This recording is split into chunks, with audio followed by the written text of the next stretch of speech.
Hi, hello everyone. Welcome to Lathas Kaimanam.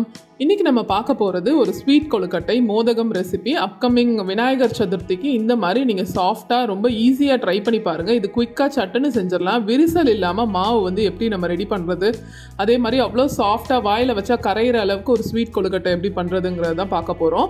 First நம்ம எந்த கடாயில் வந்து இதை வந்து நம்ம காய்க்க போகிறோமோ இந்த மாவை அதுலேயே வந்து நம்ம மிக்ஸ் பண்ணிக்கலாம். இப்போ நான் வந்து அடுப்பு ஆன் பண்ணலை. இப்போ நான் எடுத்துருக்கிறது பார்த்தீங்கன்னா கொழுக்கட்டை மாவு, ரெடிமேட் கொழுக்கட்டை மாவு கடையில் கிடைக்கிறது தான் எடுத்திருக்கேன். 1 கப்பு கொழுக்கட்டை மாவுக்கு நம்ம 2 கப்பு தண்ணி வந்து மிக ரேஷியோ. ஸோ 1 கப்பு மாவு தான் நான் இன்றைக்கி பண்ண போகிறேன். அதுலேயே நிறைய கொழுக்கட்டை வரும். ஸோ 1 கப்பு மாவுக்கு 2 கப்பு தண்ணி வந்து நான் மெஷர் பண்ணி, இது வந்து நான் இன்னும் அடுப்பு ஆன் பண்ணவே இல்லை, ஜஸ்ட்டு கரைச்சிட்டு அதுக்கப்புறமா ஆன் பண்ணிக்கலாம். மாவு கூட கொஞ்சோண்டு உப்பு, ஒரு சிட்டிகை உப்பும் ஆட் பண்ணி வந்து நம்ம நல்லா கரைச்சிக்கலாம். கட்டி இல்லாமல் அந்த மாவு வந்து நல்லா கரைஞ்சதுக்கப்புறம் தான் நம்ம வந்து அடுப்பு ஆன் பண்ணிக்க போகிறோம். இப்போ நல்லா மாவு கரைஞ்சிருச்சு. இந்த ஸ்டேஜில் நம்ம அடுப்பு ஆன் பண்ணி சிம்மில் வச்சு நல்லா காய்ச்சிக்கலாம். ஃபஸ்ட்டு அது லைட்டாக கொதிக்கிற ஸ்டேஜ் வர்ற வரைக்கும் கொஞ்சம் ஹையில் வச்சுக்கலாம், மீடியம் ஹையில் வச்சுட்டு அதுக்கப்புறமா ஃபுல்லாகவே சிம் ஆக்கிடுங்க. இந்த மாதிரி ஸ்டேஜ் பை ஸ்டேஜாக வந்து நம்ம சிம்மில் வச்சு தான் செய்யணும். இப்போ வந்து ஒரு மொத்தமாக 2 டேபிள் ஸ்பூன் அளவுக்கு நான் எண்ணெய் ஆட் பண்ணியிருக்கேன், நல்லெண்ணெய் ஆட் பண்ணியிருக்கேன். ஸோ அதை 1 டேபிள் ஸ்பூன் இப்போவும், இன்னொரு 5 மினிட்ஸ் கழித்து ஒரு டேபிள் ஸ்பூன் இன்னும் கொஞ்சம் கட்டி ஆனதுக்கப்புறமா இன்னொரு டேபிள் ஸ்பூன் நல்லெண்ணெய் வந்து நான் இப்போ ஆட் பண்ணியிருக்கேன். இப்போ கொஞ்சம் கட்டியாக இருக்குது பார்த்தீங்களா, இந்த ஸ்டேஜில் 1 டேபிள் ஸ்பூன் அளவுக்கு நல்லெண்ணெயும் ஆட் பண்ணி கொஞ்சம் நல்லா மிக்ஸ் பண்ணிக்கலாம். இது வந்து நம்ம கொஞ்சம் அது திக்கான கன்சிஸ்டன்சிக்கு வந்ததுக்கு அப்புறமே வந்து நம்ம சிம்மில் மட்டும்தான் வச்சுக்கணும்.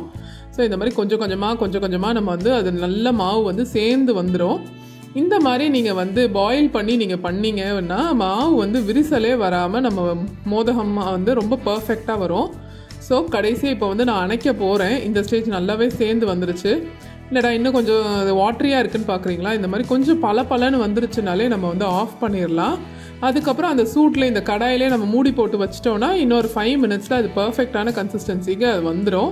ஸோ இப்போ வந்து அணைச்சி நெய் ஒரு டேபிள் ஸ்பூன் அளவு மிக்ஸ் பண்ணி நான் தனியாக எடுத்து வச்சிட்டேன். இன்னொரு கடாயில் நம்ம வந்து பூர்ணம் ரெடி பண்ணிக்கலாம். ஒரு 2 டீஸ்பூன் அளவுக்கு நான் நெய் ஆட் பண்ணியிருக்கேன். நான் இப்போ கொஞ்சோண்டு கேஷ்யூ நட்ஸ் மட்டும் வறுத்துக்கிறேன். நட்ஸ் எல்லாமே உங்கள் சாய்ஸ் தான், வேணும்னா நீங்கள் ஆட் பண்ணிக்கலாம். மோதகம் யூஸ்வலி தேங்காயில் தான் பண்ணுவாங்க. ஸோ அதனால் நான் ஒரு 2 கப் அளவுக்கு நான் தேங்காய் வந்து இங்கே ஆட் பண்ணி, திரும்பின தேங்காய் ஆட் பண்ணி லைட்டாக ஃப்ரை பண்ணிக்கலாம். இதுவுமே ஃபுல்லாகவே சிம்மில் தான் பண்ணணும், நம்ம வந்து ஃப்ளேமை இன்க்ரீஸ் பண்ணிடவே கூடாது. இந்த ஸ்டேஜில் நம்ம வந்து 1 கப் அளவுக்கு நான் வெல்லம் ஆட் பண்ணியிருக்கேன். யூஸ்வலாக வெல்லம் வந்து கரைச்சிட்டு அந்த மண்ணெல்லாம் இருக்கும் அப்படின்னு சொல்லுவாங்க. ஆனால் நல்ல வெல்லமாக, ஆனால் பாகு வெல்லமாக நீங்கள் வாங்கிக்கிட்டிங்கன்னா அதில் அந்த அளவுக்கு மண்ணெல்லாம் இருக்காது. நம்ம கரைச்சி எடுத்தாலுமே வந்து ரொம்ப க்ளீனாக இருக்கும். அதனால நான் டேரெக்டாக அப்படியே லைட்டாக பொடி பண்ணி இங்கே ஆட் பண்ணி மிக்ஸ் பண்ணிக்கிறேன். இந்த மாதிரி நீங்கள் மிக்ஸ் பண்ணும்போது அந்த தண்ணிலாம் வற்றணுங்கிறது வந்து இது சீக்கிரமாக லைட்டாக தான் தண்ணி விடும். அதுக்குள்ளே கரெக்டாக அந்த வந்து நல்லா சேர்ந்து வந்துடும். நம்மளோட பூரணம் நல்லா சேர்ந்து வர்ற டைமில் நம்ம பூரணத்தை ஆஃப் பண்ணி சைடில் எடுத்து வச்சிடலாம். இப்போ நம்ம எடுத்து வச்சோம் இல்லையா மாவு, இந்த பார்த்திங்களா கரெக்டாக அடுத்த ஸ்டேஜுக்கு நல்லா வெந்திருக்கு பார்த்திங்களா. கொஞ்சம் நம்ம வந்து இதுக்கு முன்னால் ஸ்டேஜில் தான் எடுத்து வச்சோம், அந்த சூட்லேயே வந்து அது நல்லா வெந்துருச்சு. நம்மளோட பூர்ணமும் ரெடி ஆகிடுச்சு இப்போ. ஸோ ரெண்டுமே கொஞ்சம் ஆறுற வரைக்கும் நம்ம விட்டுட்டு அதுக்கப்புறமா நம்ம கை பொறுக்கிற சூடு வந்தோன்னா நம்ம மோதகம் பண்ண ரெடி பண்ணிடலாம். அதுக்கு முன்னால் ஒரு ஸ்டீமர் பிளேட்டில் நம்ம நெய் தடவி இதையும் நம்ம ரெடி பண்ணிக்கலாம். ஸோ நம்ம செய்ய ஆரம்பித்தோன்னா அப்படியே நம்ம டைரெக்டாக அந்த பிளேட்டில் வச்சிடலாம். பண்ணுறதுக்கு மெயினாக வந்து நம்ம கையில் வந்து எண்ணெயோ நெய்யோ வந்து தடவிக்கணும்.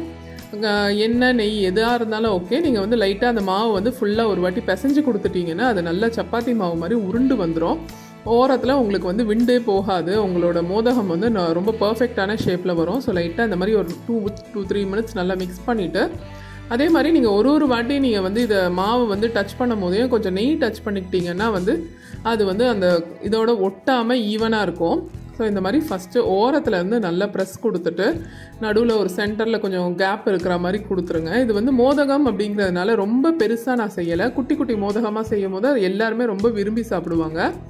சென்டர்லேயும் கொஞ்சம் நெய் தடவிட்டிங்கன்னா ஈஸியாக அதை வந்து நம்ம இந்த மாதிரி ஒரு கப் ஷேப்பில் நம்ம வந்து ரெடி பண்ணிடலாம். இந்த மாதிரி பண்ணிவிட்டு கொஞ்சம் ஒரு சின்ன உருண்டை அளவுக்கு நம்ம வந்து பூரணம் வச்சுட்டு அதை நம்ம க்ளோஸ் பண்ணிக்கலாம். இந்த மாதிரி மோதகம் செய்யும் போது எல்லாருமே ரொம்ப விரும்பி சாப்பிடுவாங்க நம்ம. ஸோ இந்த அப்கமிங் விநாயகர் சதுர்த்திக்கு இந்த மாதிரி மிஸ்டேக்கே இல்லாமல் மோதகம் செஞ்சு பாருங்கள், எல்லாருக்குமே ரொம்ப பிடிக்கும். அது சின்ன விஷயங்களாக இருந்தாலும் அதெல்லாம் நம்ம ஃபாலோ பண்ணும்போது ரொம்ப பர்ஃபெக்டாக வரும் நம்மளோட மோதகம். ஸோ இந்த மாதிரி ஒரு பர்ஃபெக்டான ஷேப்பில் மோதகம் செஞ்சிடலாம். அதே மாதிரி ரொம்ப நல்ல ஒரு ஸ்வீட் டேஸ்ட்டும் இதுக்கு நல்லாயிருக்கும். ஏன்னா நம்ம வந்து குட்டியாக செய்கிறதுனால மாவு வந்து ரொம்ப இருக்காது. ஸோ வந்து அந்த ஸ்வீட் டேஸ்ட் ரொம்ப நல்லாயிருக்கும். நீங்கள் இந்த மாதிரி ஸ்ப்ளிட் பண்ணிக்கலாம். எவ்வளோ மாவுக்கு தேவைக்கு ஏற்ற மாதிரி நம்ம வந்து பூர்ணம் வந்து ரெடி பண்ணிக்கலாம். இந்த மாதிரி எல்லாமே நான் ஷேப் பண்ணி இங்கே வந்து ஒரு பிளேட்டில் எடுத்து வச்சுருக்கேன். இதை வந்து நம்ம ஸ்டீமரில் ஒரு 8 to 10 minutes மட்டும் ஸ்டீம் பண்ணிக்கிட்டாலே போதும். ஸோ இட்லி ஸ்டீமரில் இந்த பிளேட்டை வச்சுட்டு நான் வந்து ஒரு 8-10 minutes வந்து நான் ஸ்டீம் பண்ணி எடுத்திருக்கேன். பாருங்கள் எவ்வளோ சாஃப்டாக அவ்வளோ சூப்பராக இருக்கும் இந்த கொழுக்கட்டை. இதை வந்து எங்கள் அப்கமிங் இந்த விநாயகர் சதுர்த்திக்கு ட்ரை பண்ணி பாருங்கள். அதே மாதிரி நீங்கள் ஒரு கப்பு செஞ்சாலே நிறைய கொழுக்கட்டை வரும். இதில் இந்த மோதகம் ஷேப்பில் நீங்கள் குட்டி குட்டியாக பண்ணும்போது ரொம்ப டேஸ்டியாகவும் இருக்கும், எல்லோரும் ரொம்ப விரும்பி சாப்பிடுவாங்க. அதே மாதிரி எந்த விதமான விரிசலும் இல்லாமல் ஒரு டேஸ்டியான ஒரு நல்ல ஒரு ஸ்வீட் ரெசிபி. நான் விநாயகருக்கு ரொம்ப பிடிச்சமான இந்த மோதகம் ரெசிபியை இந்த விநாயகர் சதுர்த்திக்கு செஞ்சு பாருங்கள். Please like, share and subscribe to my video. Thank you.